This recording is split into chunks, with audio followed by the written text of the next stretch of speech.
ജീവിതത്തിൽ ദാരിദ്ര്യമുണ്ടാക്കുന്ന ചില കാര്യങ്ങൾ ഇമാം ഷർവാനി തങ്ങൾ വിവരിക്കുന്നു. വിളക്ക് ഊതിക്കെടുത്തൽ,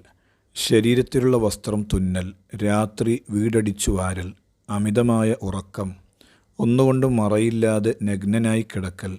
ജനാപത്തുകാരനായി ഭക്ഷിക്കൽ, ഉള്ളിയുടെ തൊലി കത്തിക്കൽ, അടിച്ചുവാരിയത് വീട്ടിൽ കൂട്ടിയിടൽ, മശായിഖന്മാരുടെ മുന്നിലൂടെ അനാദരവോടെ നടക്കൽ, മാതാപിതാക്കളെ പേരുകൊണ്ട് വിളിക്കൽ, ചിലന്തി വല വീട്ടിൽ ഉപേക്ഷിക്കൽ, പള്ളിയിൽ നിന്നും ധൃതിയിൽ പുറത്തു പോവൽ, അങ്ങാടിയിലേക്ക് നേരത്തെ പോവുകയും വൈകി മടങ്ങുകയും ചെയ്യൽ, പൊട്ടിയ ചീർപ്പുകൊണ്ട് മുടി ചീകൽ, മാതാപിതാക്കൾക്ക് വേണ്ടി പ്രാർത്ഥിക്കാതിരിക്കൽ, ഇരുന്നു കൊണ്ട് തലപ്പാവ് ധരിക്കൽ, നിന്നുകൊണ്ട് പാൻറ് ധരിക്കൽ, പിശുക്ക് കാണിക്കൽ, ദുർവ്യയം ചെയ്യൽ, ചെലവഴിക്കേണ്ടതിന് ചെലവഴിക്കാതിരിക്കൽ എന്നീ കാര്യങ്ങൾ ചെയ്യുന്നത് ദാരിദ്ര്യമുണ്ടായിത്തീരാൻ